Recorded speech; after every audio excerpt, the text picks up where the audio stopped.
Buenos días con todos.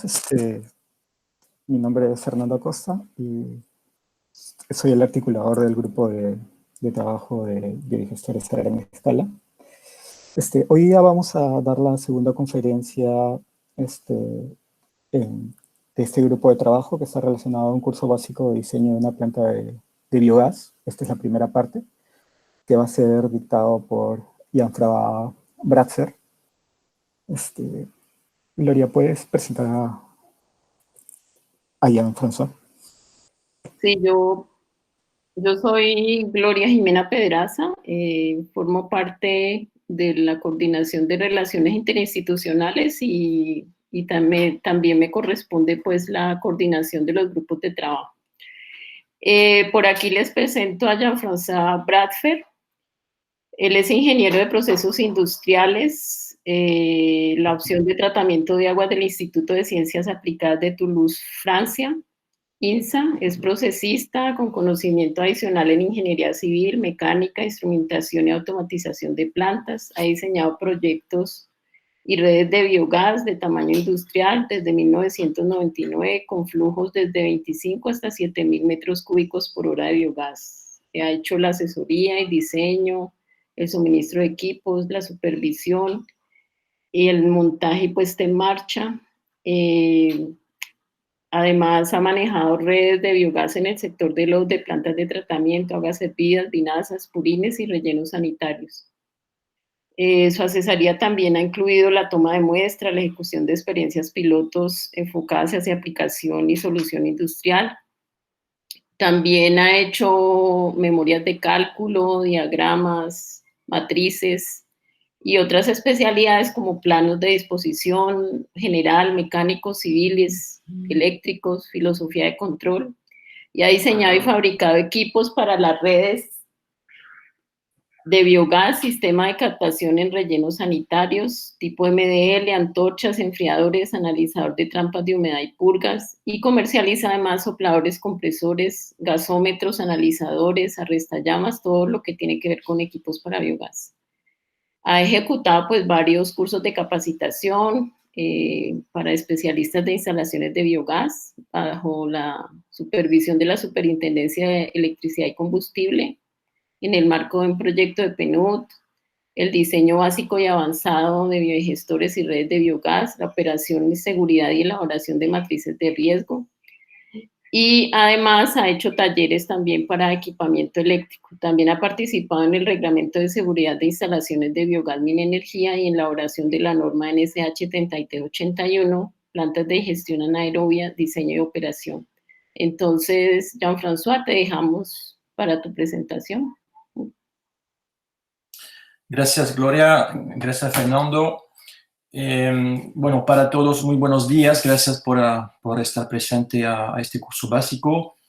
Mi nombre es complicado de pronunciarlo, es Jean-François, pero Jean estará más que suficiente si necesitan comunicarse conmigo. En el año 1998 no sabía nada de biogás, absolutamente nada. Tenía conocimiento en hidrógeno, en gas natural, pero del proceso biogás absolutamente nada. Y llegó el proyecto de la primera planta de tratamiento de agua servida, tamaño industrial, para Santiago, con un tratamiento de 1,2 metros cúbicos por segundo de agua, lo cual iba a generar 1.200 metros cúbicos hora de biogás por hora. Y yo no tenía ninguna idea de biogás, ni de la industria, ni cómo hacer ingeniería asociada con este manejo. Entonces, tuve que buscar información normativa, la empresa que me había contratado también manejaba información, y además de mi conocimiento como procesista, tuve la inmensa suerte de poder desarrollar o de poder adaptar, mejor dicho, una metodología ingenieril existente, que yo no inventé para nada, pero la adapté por experiencia al tema del biogás. Y eso desde el alfa al omega, eso significa desde la asesoría, los anteproyectos, lo que llamamos acá la ingeniería preconceptual o básica, hasta la puesta en marcha y pasando entonces por todas las etapas, por todos los eslabones, lo cual significa ingeniería de detalle, memoria de cálculo, balance de masa, balance térmico, termodinámico, etcétera, etcétera. Y la idea entonces es poder transmitir esa información a otros ingenieros. A ver, yo tengo un problema que no logro. Ahí sí, perfecto. Y en el año 2015, la Superintendencia de Electricidad y Combustible, SEC, estaba en un proyecto de rayar un poco la cancha en el tema de biogás. Estaban desarrollando un reglamento de seguridad de instalaciones de biogás y con el objetivo también de tener unos profesionales que pudiesen presentar y normalizar y regularizar las plantas de biogás existentes y las futuras, generando entonces o acreditando los instaladores biogás de clase 4. Y se nos pidió a nosotros entonces generar y ejecutar un curso de especialista biogás que duraba una semana, eran como 26 horas en total con pruebas, a modo de poder preparar estos especialistas a los exámenes y transformarse entonces en los primeros instaladores biogás de clase 4. El curso básico a continuación corresponde entonces a un módulo, el módulo DS1, denominado Diseño Parte 1, que se impartió a estos especialistas biogás. Yo lo denomino básico porque no estamos entrando de pleno en la ingeniería biogás, sino que previamente tenemos que empezar con algunos conceptos básicos que muchos no manejan. Yo quiero precisar que este curso podría ser sentido como un poco tedioso porque vamos a ingresar en la ingeniería dura.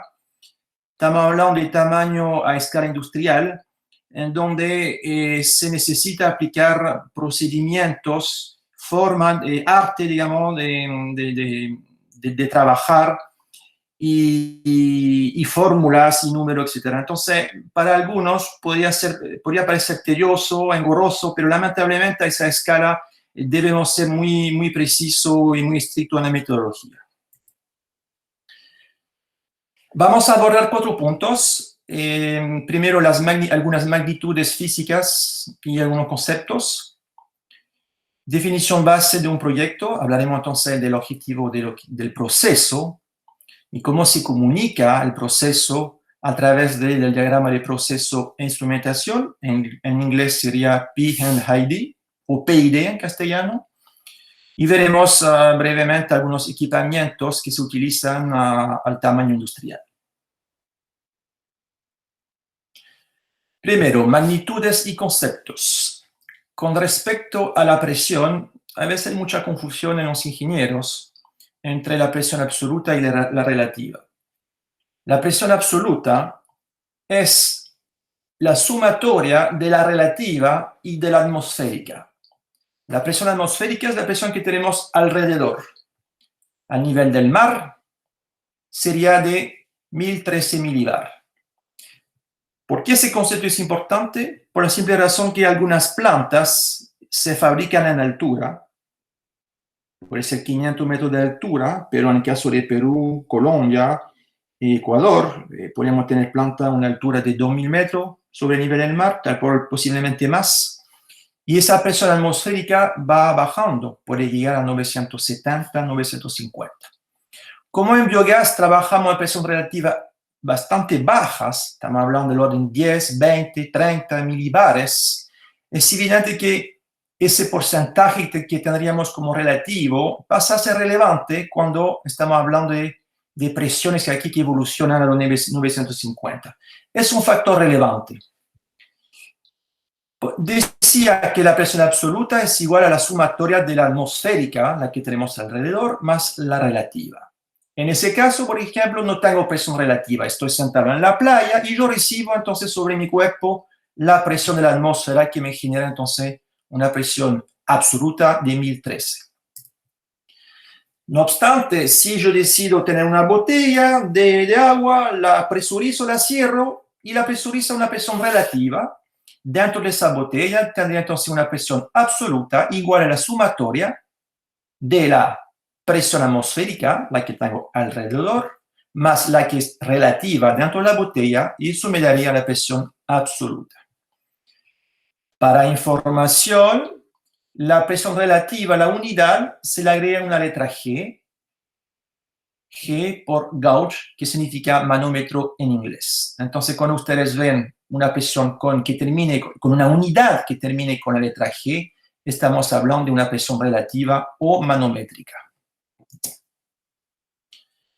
Con respecto a la temperatura, hay que diferenciar la temperatura absoluta, cuya unidad es Kelvin, de la temperatura relativa, la que usamos comúnmente, que es el grado Celsius.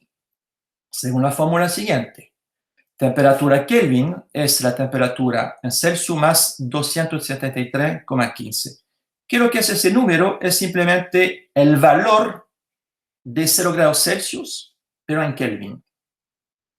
Y el 0 Kelvin es el cero absoluto, es decir, que no existe una temperatura más fría. Si vemos el caso de la temperatura del biogás encima del gasómetro, del digestor, asumiendo un digestor a 35 grados Celsius, tendríamos una temperatura absoluta en Kelvin de 308,15. Para información, la unidad de grados Celsius lleva el grado aquí, mientras que Kelvin no es un grado, es una temperatura absoluta. De los caudales, importante. Hay que diferenciar el caudal volumétrico, volumen por unidad de tiempo, del caudal másico, unidad masa por unidad por tiempo. Según esa fórmula, caudal másico es igual al caudal volumétrico que multiplica la densidad. Densidad que también puede ser denominada concentración. Si hablamos, por ejemplo, de miligramo de algo por litro, de gramo por litro, en ese caso sería una concentración.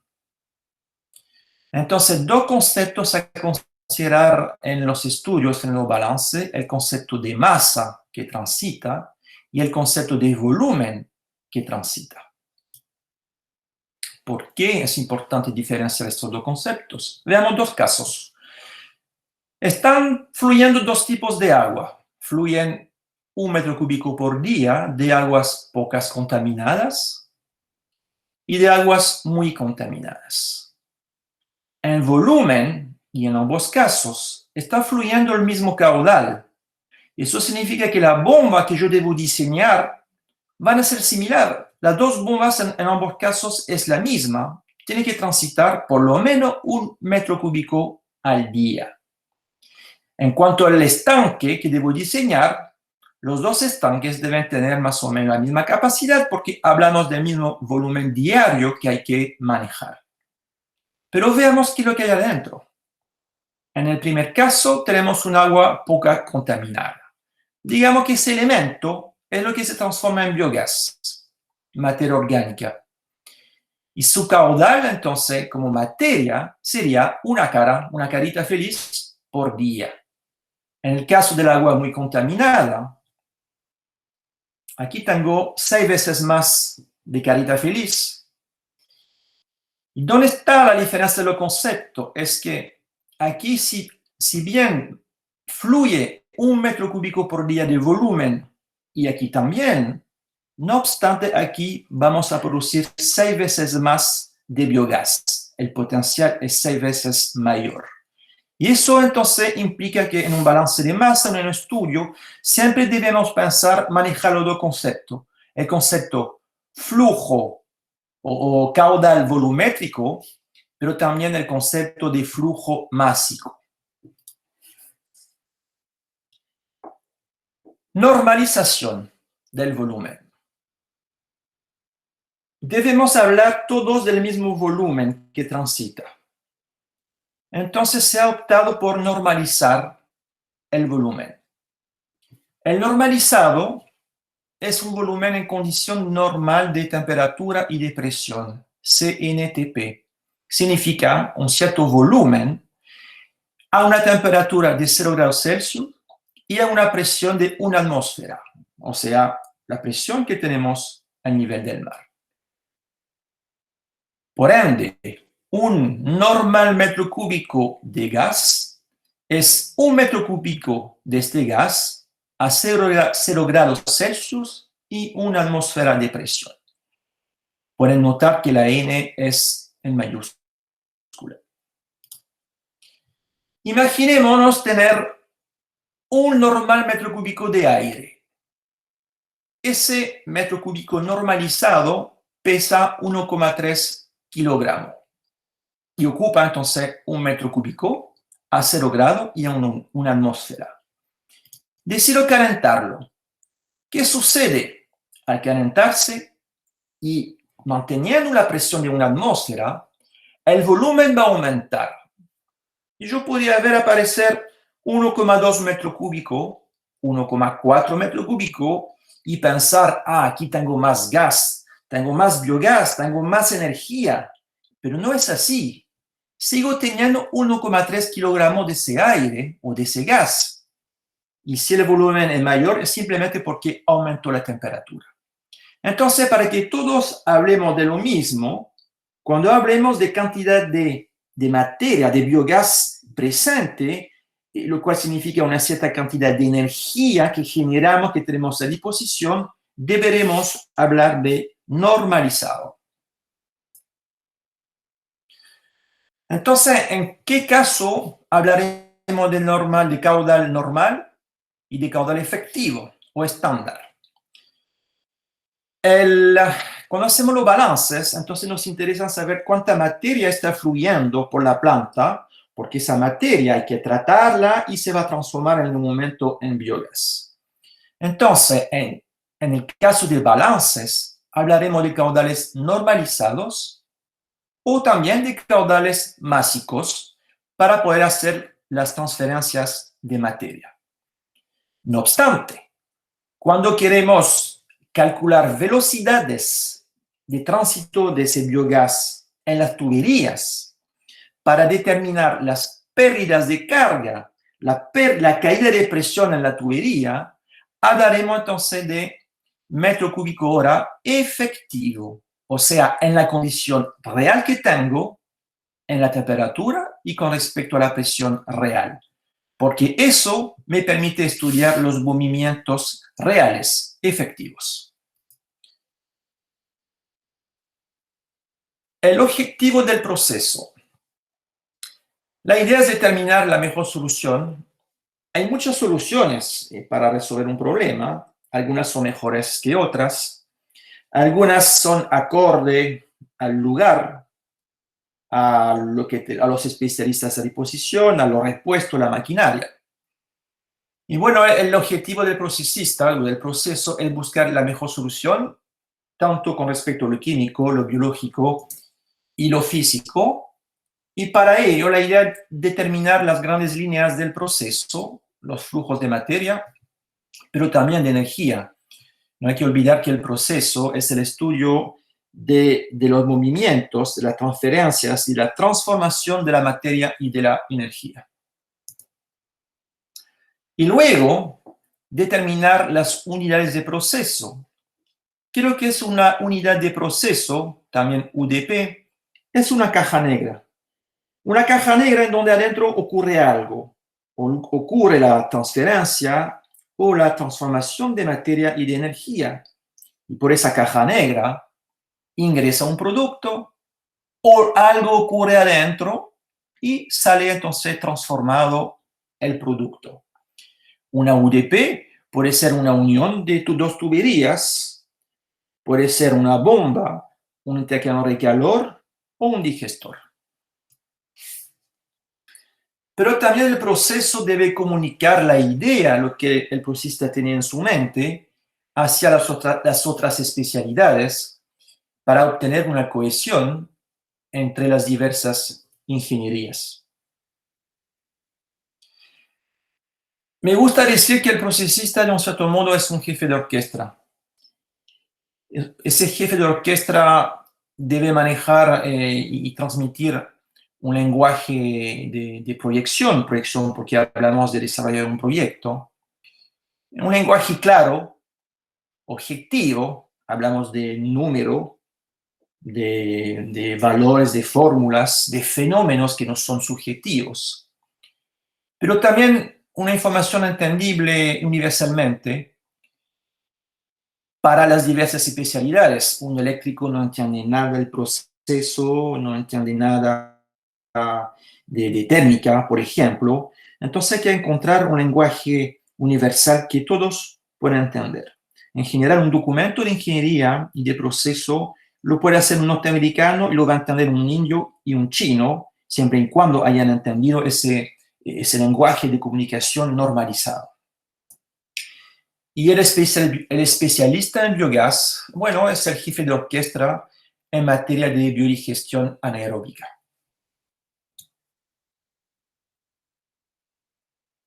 El proceso define y relaciona de manera estática y dinámica los flujos y las unidades de proceso. Veamos un caso. Llega un fluido, un sustrato, un RIL, residuo industrial líquido, se transforma en algo que proyectamos y sale transformado. Entonces debemos definir las grandes líneas del proceso, los flujos de materia y de energía y ubicar las unidades de proceso. Entonces el procesista empieza a determinar qué equipos más o menos estamos pensando, cómo se van transformando los flujos tanto volumétricos como flujos masivos. Y estos flujos se van a reflejar en los balances de masas y de agua. ¿Para qué nos sirve? Primero, determinar cómo los flujos, cuáles son los flujos y cómo se va transformando la materia. Recordemos que estamos en un curso de biogás, o sea, nos interesa generar y conocer la cantidad de biogás que vamos a producir. Pero ese biogás viene de un pretratamiento de un producto, de un sustrato que contiene la materia orgánica. Entonces debemos poder determinar cuánta cantidad de materia tendremos a disposición y cómo preparar esa materia para llevarla al biodigestor. Y recién a partir de ello podemos determinar cuánto biogás en teoría vamos a generar. Pero esa materia orgánica está transportada por el agua, en el caso, digamos, de purines, de RIL, etc. No estoy hablando de caso de desechos sólidos, en el caso de, por ejemplo, de la basura doméstica. Aquí estaba hablando más bien de líquidos. Por ende, como esa materia orgánica está siendo transportada a través de un medio líquido, debemos conocer los flujos también de agua para dimensionar no la producción de metano, sino que las tuberías, los estanques y las bombas. Y aquí volvemos entonces a ver los dos conceptos. Concepto de masa y concepto de volumen. Vamos a ver dos casos de balance de masas y agua en Excel. Un caso de una planta de tratamiento de agua servida, la cual tuve que asesorarla el año pasado, y una planta de tratamiento de RIL. Fernando, tú me dices si no alcanzamos a ver bien los números. Les pido a cada uno de ustedes de no asustarse con eso. Hay mucho número, mucho gráfico. La idea no es memorizar esto, ni asustarse tampoco, sino que entender el concepto. ¿Por qué es necesario hacer ese tipo de documento? Es el caso de un tratamiento de una planta de agua servida, donde aquí llega el agua por tratar, la cual está calificada tanto en caudal metro cúbico por día como en parámetros. Y esa agua transita y aquí se unen los drenajes, porque toda la planta va botando agua, por ejemplo, aquí, y todo eso no va al río, sino que es rescatado y llega entonces en el drenaje y se mezcla. Aquí tenemos entonces una primera UDP. Y de esa mezcla el caudal subió de 93 a 97. Y de aquí llegamos a otra UDP, una reja, otra UDP, etc. La línea de agua se transforma y sale al río, mientras que en el camino rescatamos lodo primario, materia fecal, y el lodo secundario, que serían bacterias. Ambos lodos se concentran aquí y llegan a una cámara de mezcla. A esa cámara de mezcla o a estos lodos mixtos se van uniendo las grasas. Y aquí tenemos entonces un producto, 284 metros cúbicos por día, de lodo mixto. Esto es el sustrato que va a los biodigestores. Para generar entonces el biogás, hablamos aquí de 2.560 metros cúbicos normalizado por día y generación de calor para calentar los digestores. Para poder saber cuánto biogás generamos, hemos necesitado determinar cuántos sustratos tenemos a disposición. Pero para llegar a ese valor, tuvimos que antes recorrer todo ese camino para ir viendo cómo van evolucionando los parámetros, cómo se van concentrando, cómo se van modificando tanto en volumen como en calidad. Ejemplo, aquí hablamos de 93.500 metros cúbicos al día de agua contaminada, la que finalmente logramos concentrar a un caudal de 284 metros cúbicos por día. 93.500, 284. Y con respecto a la materia, aquí en la entrada teníamos en sólidos en suspensión 13 toneladas al día, lo cual se rescató aquí y logramos recuperar 10,5 toneladas. Menor volumen, pero mayor concentración. Y eso se logra conocer gracias a un balance de masa y de agua. Pero no es solamente para conocer la cantidad de biogás producida, porque el sustrato también se transforma en digestato. Y eso hay que tratarlo y determinar qué cantidad de sólidos voy a tener que disponer, pero también qué cantidad de agua eso significa para tratar. El caso de tratamiento de un drill, aquí hablamos de una planta agrícola de 7.000 vacas lecheras. Es otro tipo de agua, tenemos agua verde, tenemos purines y tenemos un problema que son las arenas. Los parámetros utilizados en ese caso son distintos al caso del agua servida. El común es el caudal, hablamos más o menos de un caudal de 2.000 metros cúbicos al día. Y los parámetros utilizados en ese caso son levemente diferentes. Tenemos la DQO, nitrógeno total, nitrógeno amoniacal, nitrito, nitrato, el nitrógeno geldal, las arenas, que en ese caso fueron importantes, y las fibras.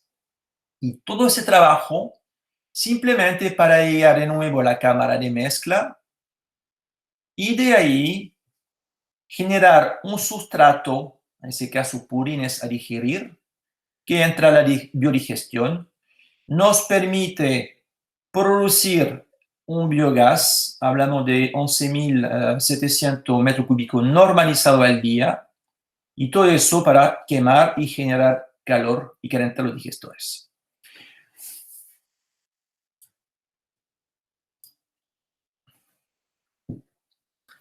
¿Y cómo calculamos la producción de biogás? Tenemos el parámetro importante, que eso se encuentra en la bibliografía, y es un parámetro constante. Por cada kilogramo de demanda química orgánica removida, DQO, se va a producir 0,35 metros cúbicos de metano normalizado. Y aquí uno empieza a ver la importancia de normalizado, porque ese número es estándar, o sea, es el mismo número en todo el mundo. Por cada kilogramo de DQO vamos a producir 350 litros normalizado de metano. Y si hablamos de metro cúbico, uno podría preguntar, pero ¿a qué temperatura? ¿A qué presión? Porque es variable. Pero no, Con normalizar no hay ninguna duda. 0 grado, una atmósfera de presión. Dicho eso, este digestor asumiremos que está diseñado para tener un rendimiento de remoción del 80%. Y a este digestor le aplicamos un reel con un caudal de 500 metros cúbicos al día, una concentración en entrada de 16 gramos de DQO al día, lo cual es equivalente a 16 kilos por metro cúbico de DQO, y en consecuencia el caudal másico, también la carga aplicada, sería caudal volumétrico por la concentración y nos da un ingreso de 8 toneladas de DQO por día. Y esa DQO va a ser removida en el biodigestor, multiplicando la eficiencia de remoción, 80%, que multiplica la carga aplicada o el caudal másico que ingresa, lo cual significa que ese digestor va a remover 6,4 toneladas de DQO por día. Entran 8, aquí quedan atrapados, transformados 6,4. ¿Qué es lo que sale? Bueno, con respecto al caudal másico, es más o menos el mismo. Entra 500, salen 500. Pero con respecto al caudal másico de salida, este es igual a lo que ingresó menos la remoción. O sea, 8 menos 6,4 nos da 1,6 toneladas de DQO que se está escapando del biodigestor. Y en concentración, dividiremos entonces el 1,6, el caudal másico, por el caudal volumétrico, lo cual nos da la nueva concentración en salida. Eso es bueno saberlo porque hay que pensar después en un post-tratamiento que hay que definir, que hay que especificar, y lo especificamos mediante números objetivos. ¿Pero qué pasó con la remoción del DQO? ¿Quedó atrapada? No. Esa DQO se va a transformar en biogás según esa fórmula. Por cada kilogramo de DQO removida va a aparecer 0,35 metros cúbicos de metano normalizado, lo cual significa una producción de 2.240 normal metros cúbicos de metano al día.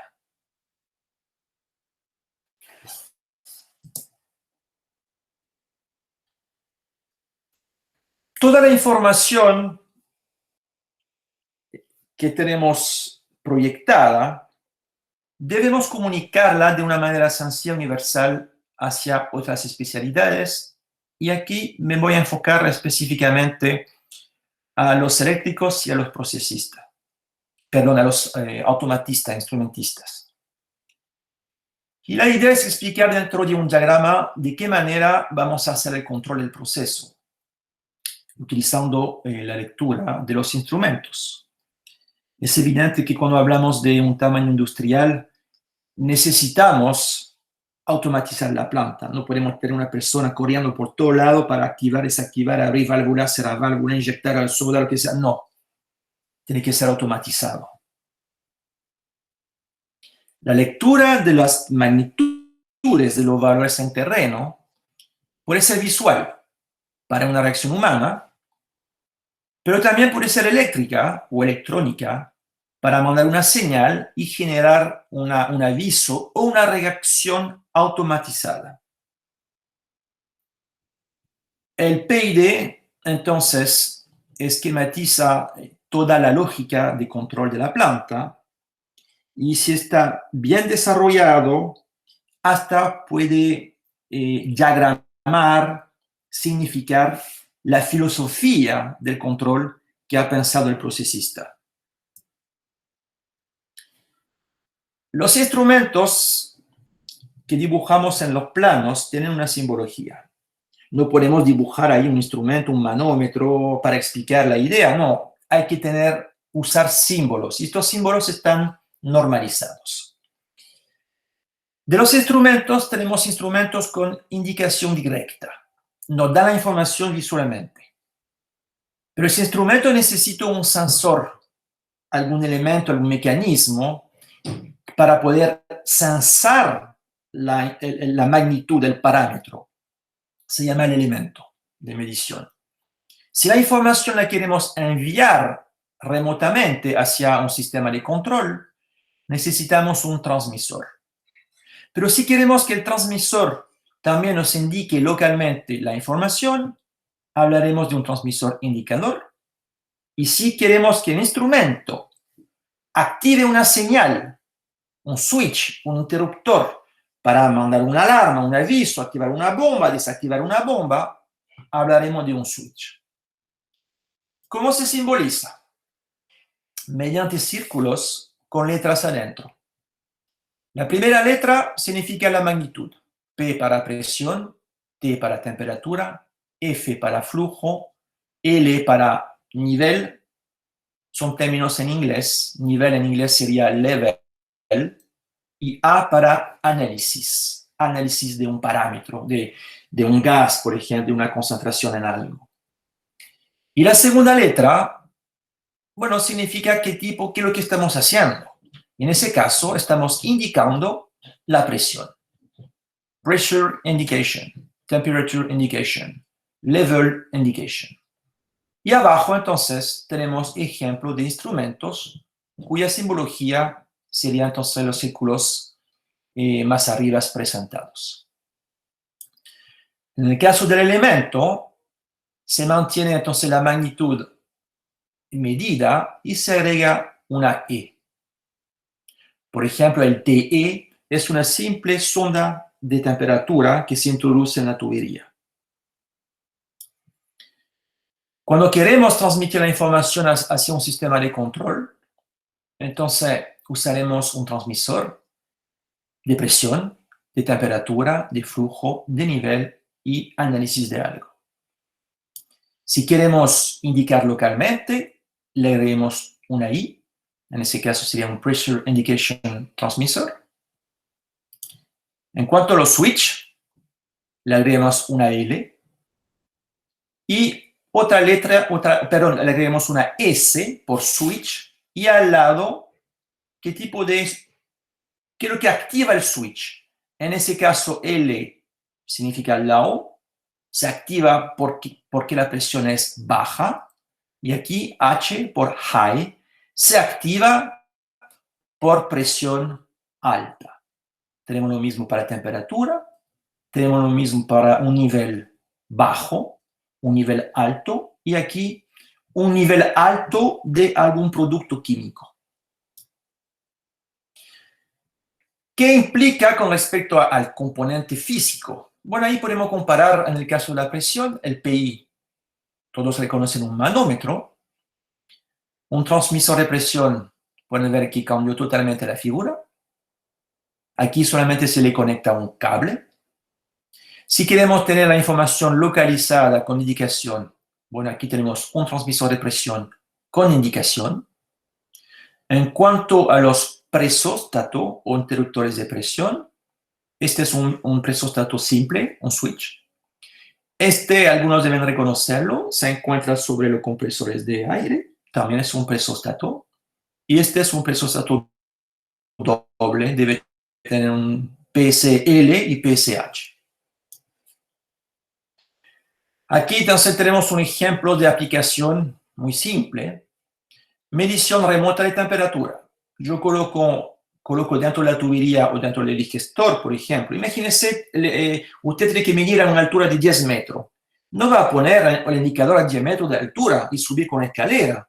No, va a colocar arriba la zona de temperatura. Entonces, en el plano indica, en esa tubería, yo le coloco un elemento de temperatura y lo voy a cablear hacia el instrumento, indicador y transmisor de temperatura. Aquí dos formas de indicar un presóstato. El mismo instrumento hace indicación y switch alto. En ese caso son dos instrumentos justo al lado, el manómetro y después el switch conectado justo al lado. Caso de un transmisor de nivel, tipo radar ultrasónico, por ejemplo, el cual genera entonces tres señales. Un nivel muy alto, high, doble H, un nivel alto, high, y un nivel bajo, low. ¿Para qué usaríamos esto? Bueno, por ejemplo, cuando el estanque llega a un nivel alto, activo la bomba. Cuando el nivel llega abajo, desactivo la bomba.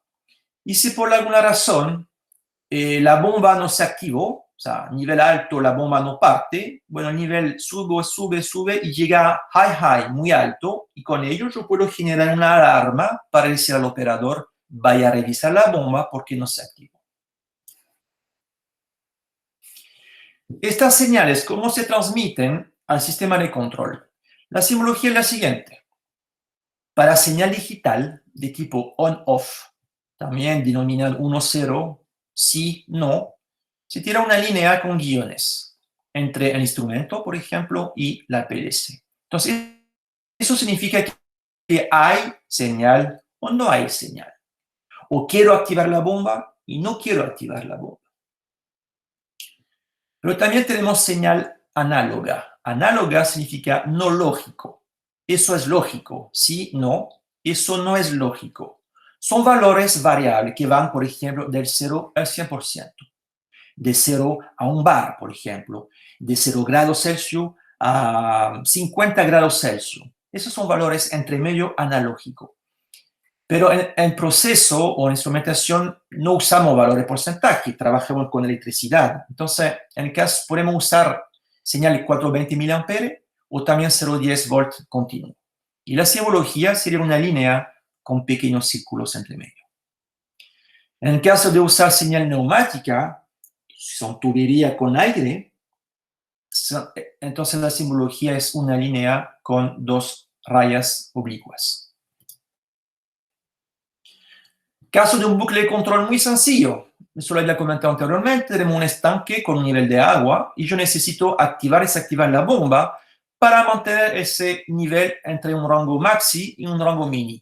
Le coloco, por ejemplo, un solo transmisor de nivel, el cual me manda una señal análoga. Con ello yo genero 2 switches, un switch bajo, un switch alto, para poder activar, desactivar mi bomba. ¿Para qué nos sirve el instrumento A de análisis? Bueno, en ese caso tenemos un sistema, un instrumento de medición de ácido sulfídrico. Entonces, uno dibuja el instrumento y al lado en chiquitito le pone entonces qué tipo de componente estamos midiendo. Y ese instrumento es un instrumento de análisis de H2S, el cual al llegar a un valor high, a un valor alto, activa un switch. Y ese switch está simplemente conectado a una bocina. Aquí no necesitamos un largo discurso, con la simple simbología se entiende cuál es la filosofía de control. ¿Y con qué instrumentos lo vamos a lograr?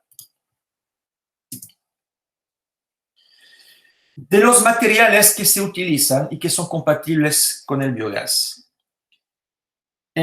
Además de ser un gas combustible, con respecto a corrosión, nuestro mayor problema es el ácido sulfídrico. A no confundir con ácido sulfúrico, H2SO4, que es diferente.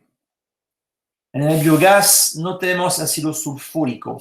El sulfúrico lo tendríamos cuando hay un escape de H2S hacia afuera y hay algunas bacterias van a transformar el H2S en ácido sulfúrico en presencia de agua y de oxígeno.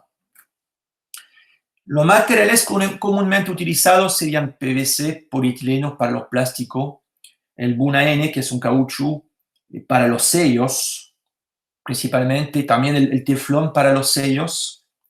Para los cuerpos de válvulas se puede utilizar aluminio, o sea, se ve aluminio de fundición, cobre, o sea, hemos visto un video de cobre para el gas natural, carbon steel, acero carbono, acero inoxidable 304, acero inoxidable 316 y vidrio simplemente para tener ventanas y mirar, por ejemplo, dentro del biodigestor. Cuando tenemos poco H2S en el biogás, hablemos de 100 ppm, 200 ppm, podemos admitir entonces esos materiales que dicen sí, pero el cobre no. El cobre rápidamente se corroe, se muere, desaparece. con la presencia de H2S, transformándose en sulfato de cobre. Entonces, en cualquier condición hay que evitar el uso del cobre. Cuando tenemos un alto nivel de H2S y podemos tener biogás con valores de 10.000 ppm de H2S, entonces que es muy corrosivo, aquí hay que tener cuidado con el aluminio porque algunos aluminios contienen cobre. El cobre evidentemente no hay que utilizar, el acero carbono hay que no se va a comer muy rápidamente. Aquí yo puse sí, pero con condición. La condición es que uno debe calcular el espesor del acero a sabiendo que se va a corroer y uno le pone el espesor suficiente para estimar que la tubería va a aguantar 20 años, por ejemplo. Con respecto al acero inoxidable, hay que evitar el 304 cuando tenemos alta concentración en H2S, mientras que el 316 es totalmente compatible. Con respecto a la ubicación bajo suelo o sobre suelo, para las pequeñas plantas se usa de manera común el PVC pintado y el polietileno en los rellenos sanitarios. Pero en general se evita a un nivel industrial. ¿Por qué? Porque si hay un incendio, el plástico sobre el suelo no va a soportar el incendio, se va a fundir y va a dejar escapar el biogás. Entonces, en general se evita. Con respecto a las válvulas, no es necesario poner válvulas muy costosas, aunque estemos hablando de biogás. Hay que recordar que trabajamos en baja presión, por un lado, y que el otro, el componente problemático es el H2S. Si usamos válvulas de bola, que son las más baratas, hay que pensar en tener un cuerpo inoxidable. Yo sugiero 316, no es tan caro, con sello teflón. Y después, para diámetro más grande, una mariposa es más que suficiente, con cuerpo de acero carbono, pero siempre y cuando tenga un revestimiento interno de tipo Buna N. Y lo más importante, un eje y la mariposa en inoxidable 316, porque son estos equipos, son estos materiales o partes las cuales están en contacto con el H2S. Aquí tenemos el caso de una cámara de un gasómetro, cámara enterrada, donde vemos tubería de biogás de acero inoxidable. Aquí tenemos una válvula mariposa.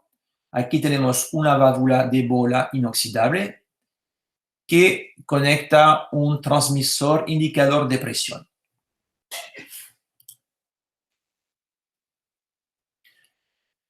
Con respecto a la evolución de la presión en la red, yo les decía que trabajamos en baja presión.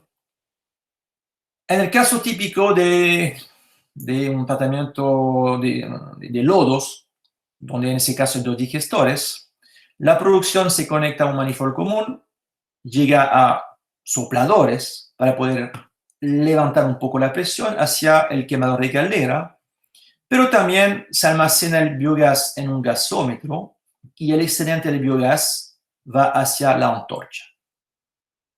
En algunos casos, parte del biogás llega a los compresores para poder entonces retornar la presión a los digestores y hacer una mezcla neumática. Las presiones que manejamos son estas.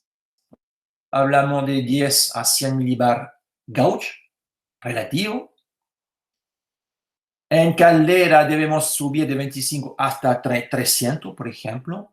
Los gasómetros trabajan hasta 30 milibar, sobre todo, o sea, hablo de los gasómetros a membrana, lo veremos después. Las antorchas trabajan en baja presión, pero si son antorchas cerradas, necesitamos subir la presión. En cuanto a los compresores, podemos llegar a hasta 2,6 bar gauge. El excedente de biogás debemos aliviarlo. Imaginémonos que aquí tenemos un digestor el cual debe mandar el biogás a la incineración en antorcha. Veamos cómo la presión evoluciona. Determinamos que la antorcha debe activarse y liberar el biogás cuando se llega a los 10 milibares. Pero cuando se activa la antorcha, el biogás va a fluir en la tubería y por ende se va a generar una pérdida de carga. Y si bien aquí tengo 10 milibar porque pedí la apertura, debido a la pérdida de carga, aquí tenemos una presión dinámica mayor.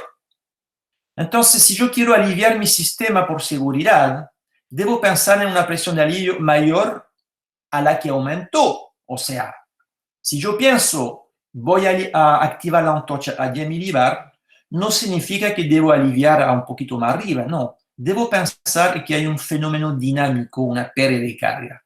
Entonces, en este caso de ejercicio, aliviaremos a 18 milibar y esa presión, evidentemente, deberá ser inferior a la presión de ruptura de nuestro sistema. He visto plantas que no tienen sistema de alivio y ese biogás debe escapar por alguna parte porque las bacterias no se detienen de producir biogás. Entonces, no hay que olvidar en el diseño el sistema de alivio de presión para proteger tanto el biodigestor como la red de biogás. El gasómetro tiene por objetivo almacenar, pero también mantener constante la presión. Bueno, yo creo que estos gasómetros para todos ustedes son conocidos, son simples bolsas dentro del cual se almacena el combustible. Ese tipo de gasómetros son de campana. Aquí la presión no es constante, evoluciona. Cuando la campana está abajo, la presión es baja, pero para poder subir la campana necesito presurizar. Ese tipo de gasómetros generan un problema en la red porque según la posición de la campana, toda la presión varía en la red de biogás y eso tiene consecuencias sobre caldera, sobre todo el sistema. A mí no me gusta mucho ese sistema. Prefiero los gasómetros de doble membrana, donde tenemos una membrana externa inflada por aire y adentro otra membrana, la que almacena el combustible. Es el caso de un gasómetro que instalamos en 2008 en el sur de Chile. ¿Cómo funciona un gasómetro de doble membrana? Tenemos una losa y por debajo vamos a soplar aire. Se instala una membrana externa, la que se va a inflar al momento de activar el ingreso de aire.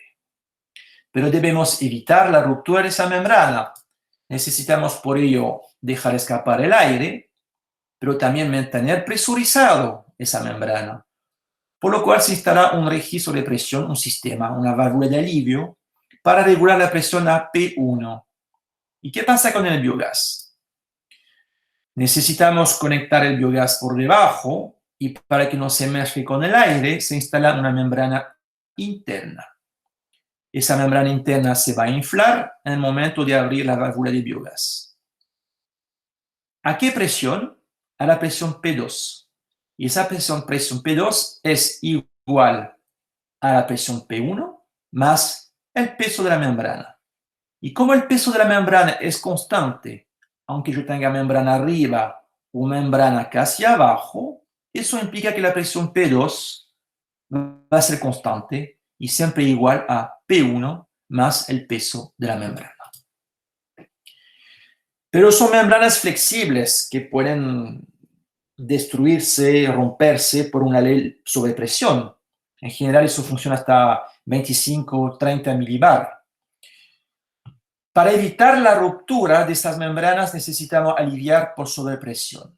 Para ello se instala un sistema de alivio hidráulico, tanto conectado por el lado aire como conectado por el lado biogás. Y si por alguna razón se genera una sobrepresión, la bola hidráulica entonces va a liberar la presión y proteger la membrana. Aquí vemos dos sopladores de aire que mandan el aire hacia adentro. Aquí tenemos la guarda hidráulica, el sistema de alivio, que asegura tanto por el lado del biogás como aquí por el lado de aire. Y para información, el día que nosotros montamos y inyectamos el aire, se nos activó esa guarda, botó toda el agua y por un lado, que fue el sello hidráulico, y después botó el aire y con eso salvamos entonces la membrana. El gasómetro acumula mucha agua, mucho condensado, entonces ese condensado tenemos que evacuarlo. Aquí el biogás ingresa al gasómetro por debajo y el biogás después vuelve del gasómetro hacia caldera y toda el agua condensada cae dentro de ese estanque, el cual es también una guarda hidráulica, o sea, con tuberías que van por debajo del agua para dejar pasar el agua pero no dejar pasar el combustible. Primera vez que muestro esa foto es la vista interna del gasómetro. Aquí vemos la membrana externa, la membrana interna. La membrana interna está desinflada y aquí se está inflando con el biogás. El objetivo de la antorcha es quemar el excedente de biogás, porque las bacterias no se detienen en producir. Aquí tenemos una antorcha abierta que significa que la llama se puede ver por arriba, conectada a la red de biogás. De lejos se ve el gasómetro y aquí se ve uno de los 4 biodigestores. Esa es una pequeña antorcha que instalamos en el sur, tipo abierta. Y aquí una antorcha que instalamos en Buenos Aires, de tipo cerrada, en donde el biogás generado se quema dentro de una cámara de combustión. Cerrada no se ve la llama, abierta se ve la llama. Pero también el biogás se puede utilizar y se debe utilizar para calentar el biodigestor. Pero no vamos a calentar el rey directamente, necesitamos calentar agua limpia y llevar esa agua hacia el biodigestor. Para ello necesitamos caldera o calderas. Aquí tenemos, por ejemplo, 2 calderas, las cuales reciben el biogás por arriba. Podemos ver que la tubería de biogás es bastante grande para tener velocidades bajas. Hablamos de velocidades del orden de 5 hasta 7 metros por segundo. El biogás entonces llega en caldera, pero tenemos instalados en su recorrido no solamente un instrumento de medición del flujo, purgas para recuperar las aguas condensadas y sistema de seguridad, una restallama con una válvula que se cierra en caso de retroceso de llama. Un compresor comprime a partir de 0,5 bar, o sea, 500 milibar, mientras que un soplador trabaja, o sea, sopla, sube la presión hasta máximo 500 milibar. El objetivo de un soplador, entonces, es soplar, levantar un poquito la presión para, por ejemplo, alimentar un cogenerador o un quemador de caldera. Mientras que el compresor trabaja a presiones mucho más altas. En ese caso tenemos compresores, mira aquí el tremendo motor que hay para hacer girar un compresor y comprimir el biogás para hacer mezcla de los biodigestores.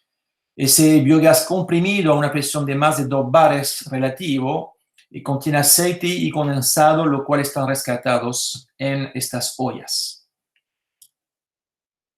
Hablábamos de condensado y el condensado debemos atraparlo en trampas de condensado. Esas trampas son ollas inoxidables donde el biogás que va a una cierta velocidad pierde velocidad, libera el condensado en parte baja y después puede seguir no secado, no está seco, pero sí botó la lluvia. En las tuberías en un punto bajo también se van acumulando agua y esa agua debemos evacuarla hacia sellos hidráulicos. Es mejor los sellos hidráulicos que el sistema manual, porque el sistema manual significa que el operador regularmente tendrá que llegar y botar el agua que se acumuló. En este caso es manual, en este caso es automático. Es el caso de una planta que visité en el cual descubrí un problemita. Aquí tenemos una conexión que viene del gasómetro y que va hacia entonces la guardia hidráulica para rescatar el agua. Y aquí el que proyectó no vio que colocó una reducción concéntrica, lo cual implica que el agua no puede recorrer y salir. Quedó atrapada acá. Y terminaré entonces con el secado del biogás. Ese es un gran problema que a veces uno tiene. Uno sabe que hay condensación de biogás en la tubería o en el gasómetro, pero no sabe cómo cuantificar. Cuando hablamos de pequeña planta, no es problema. Podemos hablar de 1 litro a la semana. Pero cuando hablamos de un tamaño industrial, los caudales son mucho mayores. Y hay que considerarlo en los cálculos. O sea, hay que considerar, digamos, el problema a través de cálculos. En ese diagrama tenemos dos ejes, un eje de temperatura en grados Celsius y un eje de agua, de concentración de agua contenida por cada normal metro cúbico de un gas. Me refiero a agua vapor. O sea, esa agua no ha condensado, es vapor. Y aplicación a una planta que, donde transita o donde se genera 1500 normalizado metro cúbico hora de biogás. Sale del biodigestor a 40 grados y se enfría hasta la antorcha, por ejemplo, a una temperatura de 10 grados porque estamos en invierno. La pregunta es, ¿cuánta agua condensó? Ese biogás sale a 40 grados y tiene 100% de humedad, lo cual significa que según el diagrama tendría 46 gramos de agua vapor a punto de condensar por cada normal metro cúbico a 40 grados.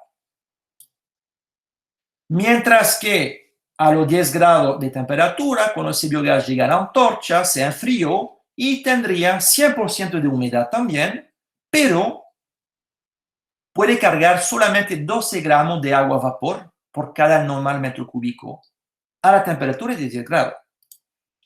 Por ende, lo que condensó en ese trayecto fue la diferencia, 46 que teníamos al inicio, menos 12 que tenemos a la llegada, lo multiplico por mi caudal normalizado, lo cual significa una condensación de 51.000 gramos por hora, equivalente a 51 kilogramos, y un kilogramo de agua es 1 litro, o sea, tenemos 51 litros por hora, implica 1.224 litros por día, o sea, más de 1 metro cúbico al día. Ahí vemos que ese tema, si no está considerado, puede pasar a ser un problema. Y yo he visto casos de redes enterradas que han sido colapsadas por el agua y en donde el biogás no pudo transitar. Muchas gracias por su atención. Muchas gracias, Jean-François. Vamos a tener algunas preguntas de los participantes, Gloria. Sí, creo que hay una. Bueno, John Jairo Sandovalco pregunta si el valor de 0.35 nanómetros cúbicos por kilogramo de Q es estándar para cualquier tipo de residuo. Y en breve, ¿cuál es la base del cálculo? A ver, en general sí. O sea, globalmente es el mismo número. Lo que pasa, hay que distinguir bajo esa pregunta hay que distinguir dos problemas. Primero, según el sustrato, la transformación de la materia va a ser diferente. Por ejemplo, perdóneme el ejemplo, pero me gusta porque es muy, muy metafórico. Tomemos un trozo de pollo, una pierna de pollo. Aquí tengo dos materias orgánicas. Tengo el hueso y tengo la carne. La carne va a ser alimento. El hueso, para mí, excepto los perros, pero para mí no es alimento. Entonces, tenemos que mirar que la materia orgánica tiene dos partes, una parte fermentable, una parte digerible y una parte refractaria que no se va a transformar. Entonces, según los sustratos, tendremos una parte que va a ser transformada en biogás, o sea, digerible, y otra parte que no lo va a hacer. Pero la parte que va a ser digerible, independientemente de cualquier sustrato, y bien, por cada kilogramo de DQO, ese kilogramo de DQO se va a transformar globalmente en 350 litros normalizados de metano. Eso es un estándar. Ahora, yo hablé de DQO para simplificar, pero como parámetro de medición de la materia orgánica, podemos utilizar otros. Podemos hablar de la DBO, que es menos común en biodigestión, pero podemos hablar de la materia volátil y otros hablan de materia orgánica, lo cual no me gusta, porque materia orgánica dice de todo y el hueso, que es refractario, es materia orgánica, pero no se va a transformar en biogás.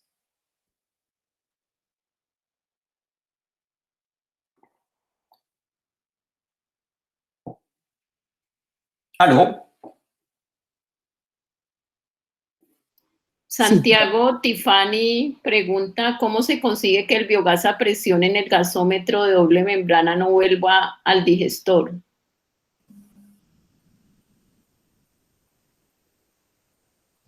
Buena pregunta.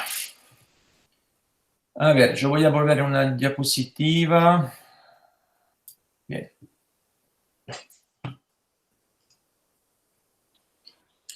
Bueno, aquí no tengo el gasómetro dibujado, pero imaginemos que tenemos aquí un gasómetro en el medio. Cuando el digestor produce el biogás, entonces ese biogás fluye. Y si usted ve el gasómetro, por ejemplo, si yo lo instalo aquí, asumiendo que aquí tengo 15 milibar, aquí tendría 13. Y la presión aquí, 13, es menor a lo 15.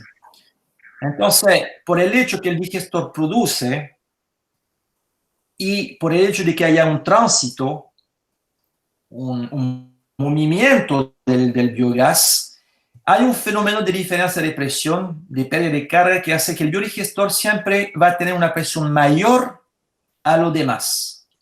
Entonces, si el gasómetro está por aquí, va a fluir el biogás desde la presión más alta a la presión más baja.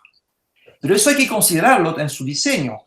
Es evidente que si yo coloco y diseño un gasómetro o compro un gasómetro de campana y cuya campana logra llegar arriba a una presión de 100 milibar, por ejemplo, nunca me va a funcionar. ¿Por qué? Porque yo voy a lidiar a 18 y porque a 30 milibar se va a romper algún sistema. Entonces, es importante efectivamente considerar que la presión de operación del gasómetro deberá ser levemente inferior a la del digestor para permitir la transferencia o digamos, el movimiento del biogás desde los biodigestores hacia el gasómetro. Bueno. La otra pregunta sería, ¿cuál es la relación de DQO con materia seca y sólidos volátiles? Bien, a ver. Depende del fluido. Depende del fluido, o sea, depende del sustrato. Yo voy a tratar de ver algún caso de agua servida aquí. Veamos.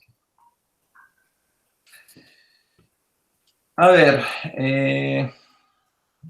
bueno, el caso del lodo mezclado en una planta de tratamiento de agua. Aquí podemos ver la relación volátil. En ese caso, el volátil representaría 64% de la materia orgánica. Si la idea es comparar la volátil con respecto a la DQO, aquí pueden hacer la relación con una calculadora. Pero no hay que pensar que estas relaciones son universales para todos los riles o para todos los sustratos.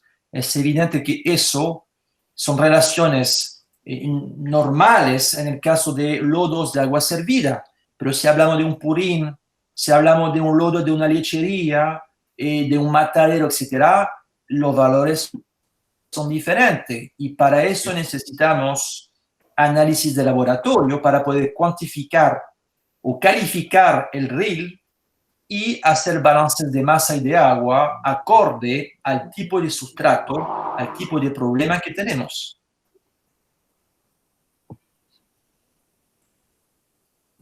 Bueno, iremos a ver si hay otras preguntas.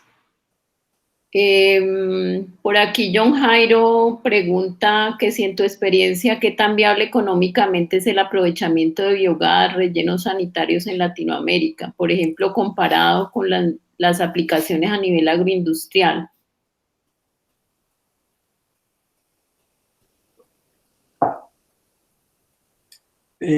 Perdón, ¿cuál sería el aprovechamiento del biogás en los rellenos sanitarios? ¿Eso es? Sí, ¿qué tan viable es económicamente? si comparas con otras aplicaciones, pues a nivel agroindustrial.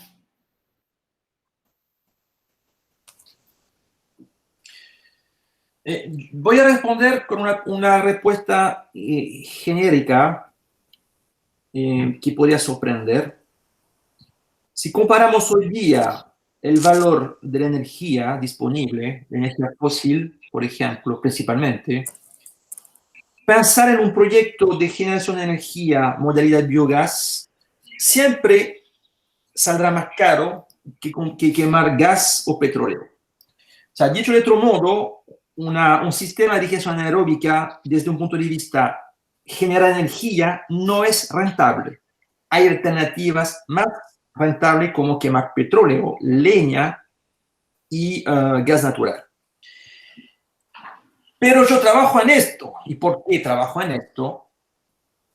Porque de un cierto modo sí es útil. Muchos procesos generan desechos líquidos, riles. Y la ley nos obliga a tratar estos residuos. Y para tratar hay dos modalidades. De hecho, habrá un curso en el cual, en una semana más, hablaré de dos modalidades de trabajo o de tratamiento de la materia orgánica. Hay una modalidad aeróbica, o sea, inyecto aire a las bacterias y esas bacterias transforman la materia. Y está la modalidad anaeróbica, sin aire, en la cual otro tipo de bacteria transforma la materia orgánica en biogás. Y ahí veremos en ese curso que la alternativa anaeróbica es la mejor alternativa porque es la que menos consume energía eléctrica, pero que además genera energía combustible. Por ende, generar biogás por sí solo no es rentable económicamente, pero pasa a serlo cuando tenemos la obligación de tratar nuestros residuos. En el caso del relleno sanitario, tiene un costo recuperar la basura, llevarla, transportarla al relleno y tratar los percolados, etc. Eso tiene un costo, pero eso lo paga el municipio y finalmente lo pagamos todos nosotros.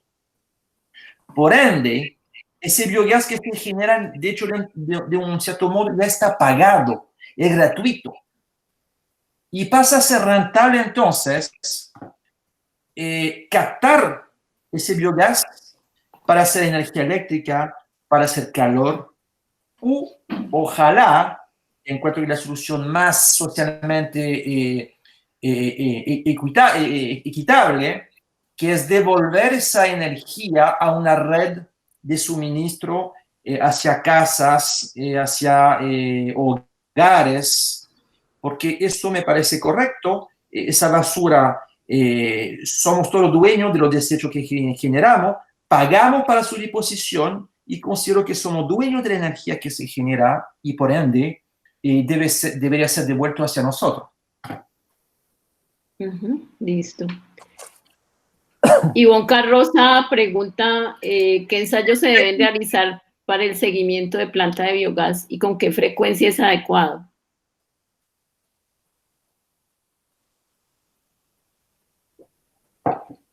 Para eso hay bueno, en Chile se creó una normativa, una NSH, con respecto a la operación de las plantas de biogás. Depende de los fenómenos y del tamaño. Ajá. En el caso, por ejemplo, de purines de vaca, donde tenemos un biodigestor, donde no pasa nada, uno puede hacer una revisión mensual que es más que suficiente. Pero cuando hablamos de un sistema industrializado, donde hay variaciones diarias, en general, los sistemas de control analizan en tiempo continuo, todo el tiempo. Y hay un programa, un software cargado en la PDC que es muy atento a los fenómenos. Por ende, yo diría que en el caso industrial, el control y la actuación es cada segundo, cada milisegundo. Ahora bien, ¿qué es lo que hace el ser humano? Sí, el ser humano efectivamente debe tomar muestra, mandar al laboratorio, tener su propio laboratorio para revisar la eficiencia normal de su proceso. Uno no puede confiar totalmente en la instrumentación. En general, en las plantas de agua servida industriales, se hace un análisis, una medición diaria, hasta 2 veces al día.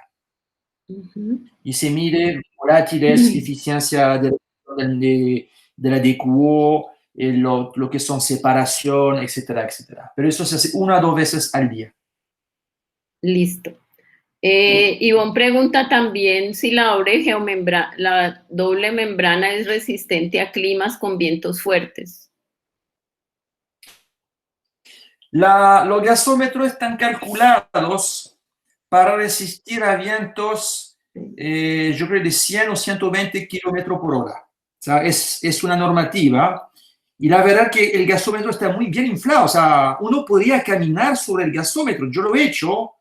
Y la presión, o sea, con 20 milibar de presión es suficiente para caminar encima. Y revisé memorias de cálculo. Efectivamente está calculado para resistir 100 o 120 kilómetros por hora. Bueno. Francisco Quispe pregunta, ¿cuál es la disposición más viable económica y ambientalmente mejor para los digestatos?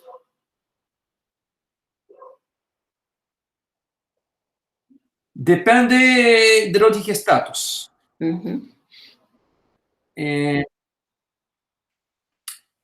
Hay digestatos que llevan una contaminación, que puede ser, por ejemplo, en el caso de la planta de agua servida, uno puede encontrarse con algunos metales pesados y otras cosas, virus. En la alcantarilla, la verdad es que era cualquier cosa.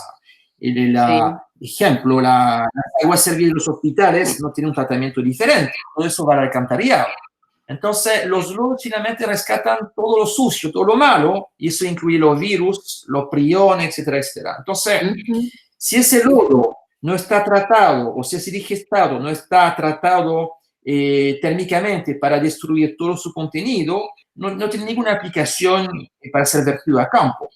Pero si hablamos de purines, sí, efectivamente, los purines son los digestatos de purines, son muy rentables y muy interesantes para llevarlo a campo. Y los bioles también. Llevar ese biol a campo permite reducir el consumo de los fertilizantes químicos. Entonces, sí, hay una cierta rentabilidad, tanto desde un punto de vista fertilizante como también de mejoramiento de la calidad mecánica de los suelos a través de la reincorporación de las fibras. Bueno, muchas gracias. Vicky Colombo nos pregunta que qué opinas de combinar el tratamiento anaerobio poniéndole a continuación uno con plantas acuáticas para continuar bajando la DQO. Si tienes experiencia en eso. No, o sea, yo no tengo experiencia directa en ello, pero me parece totalmente factible. O sea, yo voy a responder desde un punto de vista procesista. Sí. Veo los parámetros. Ahora, si me dice que en el RIL, o sea, en el digestato, tiene una alta concentración en sulfato, ese sulfato en la laguna hay zonas también anaeróbicas en el suelo, y ese sulfato se va a transformar en H2S, o sea, vamos a tener laguna con olor a huevo podrido. Entonces yo diría, tengamos cuidado con ello. Hay que bien diseñar su sistema para evitar de tener zonas muertas. Pero si hablamos de un percolado, perdón, no un percolado, un digestato, que tenga una baja de QO y que no tenga sulfato, yo lo veo totalmente factible, habiendo calculado la superficie acorde a la carga que uno ingresa al sistema. Listo. Bueno, Juan Carlos Diácono, creo que es él. En Argentina hay reglamentación por uso de digestato. ¿Sabe? No, yo no tengo idea, no. No Bueno, sé. María Mercedes Echarte nos dice que sí, entonces tal vez se pudieran hablar Juan Carlos y María Mercedes para Juan eso. Carlos, el año pasado, a principios de año, salió una resolución de la Secretaría de Medio Ambiente que que por ahora es solamente resolución de la Secretaría de Medio Ambiente, todavía SENASA no se expidió, pero sí hay parámetros de aplicación de digerido a nivel agronómico y en la resolución hay una tabla completa de cuáles son los parámetros con los que debe cumplir. Después te la paso si querés. Bueno, muchas gracias. Sí, sabía que había un proyecto, ¿no? Que había una reglamentación.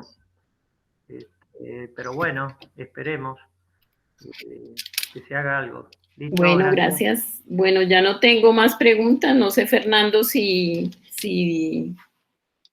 hay alguna otra duda que alguien quiera exponer, sino para que agradecer mucho a Jean-François por la interesante conferencia. Un curso muy bueno, con muchos tips muy pertinentes para los biodigestores de gran escala. Entonces, te dejo, Fernando, para el cierre. Gracias, Gloria. Gracias, Jean-François, por la presentación, por el curso. Ha estado muy interesante. Quisiera agradecerles a todos los que han participado o han asistido a la presentación. Y vamos, justo acaba de entrar una última pregunta para Jean-François, de Ivonne Carroza, que dice si tiene experiencia en bioresiduos de origen municipal y si puede comentar algo corto. La experiencia que tengo ha sido relacionada con 3 rellenos sanitarios que reciben los residuos domiciliarios. Yo no sé si eso responde a la pregunta, pero puedo decir que en los 3 casos había mucha generación de biogás. Me recuerdo haber diseñado una red de captación para llegar hasta los 7.000 metros cúbicos hora de biogás generado. Entonces, es un sistema que funciona muy bien. Ahora sí, lo que yo lamento es que estos sistemas no estén optimizados, porque un relleno sanitario se acumula la materia orgánica, pero se acumulan otras cosas. Y en general un relleno sanitario va a producir biogás durante 20, 25 años, siempre y cuando tengan la humedad suficiente. Digamos, tener recursos y demorarse tanto años en generar energía, yo lo encuentro perder el tiempo. Preferiría, por un lado y por el otro, dejar, digamos, esa materia orgánica que representa fibra y no hacer uso del biol que podemos tener, porque el percolado orgánico se mezcla con otras cosas y se contamina.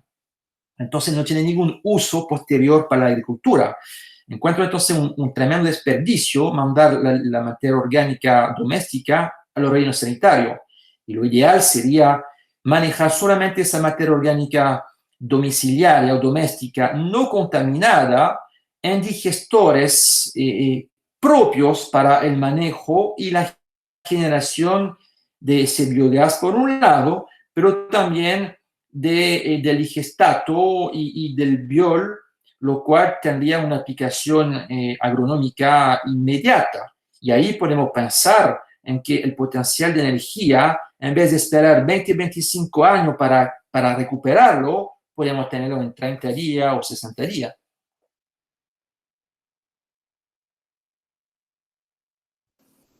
Sí. Muchas gracias, Jean-François. Nada, como venía diciendo hace un momento, gracias por la participación y gracias a ti, Jean-François, por brindarnos el curso. Gracias, Arturo. Gracias a ustedes, gracias por haber participado. Espero que todos esos números, toda esa fórmula, que no eran muchas, ¿eh? No quise mostrarle todas, pero espero que no haya sido demasiado aburrido. La verdad que ese curso es muy básico, todavía no llegamos a la etapa de entender el por qué todo esto. Yo vivimos solamente parte del puzzle y queda todavía mucho para ver y para asimilar, para entonces ver la obra, ver, digamos, la construcción completa. Gracias a todos por su participación. Igualmente, muchas gracias. Ya les estaremos pasando la voz o comunicando sobre las próximas conferencias o las fechas y las horas de las próximas conferencias para que también puedan participar y las siguientes partes del curso de Jean-François. Bueno, muchas gracias con todos y hasta la próxima conferencia.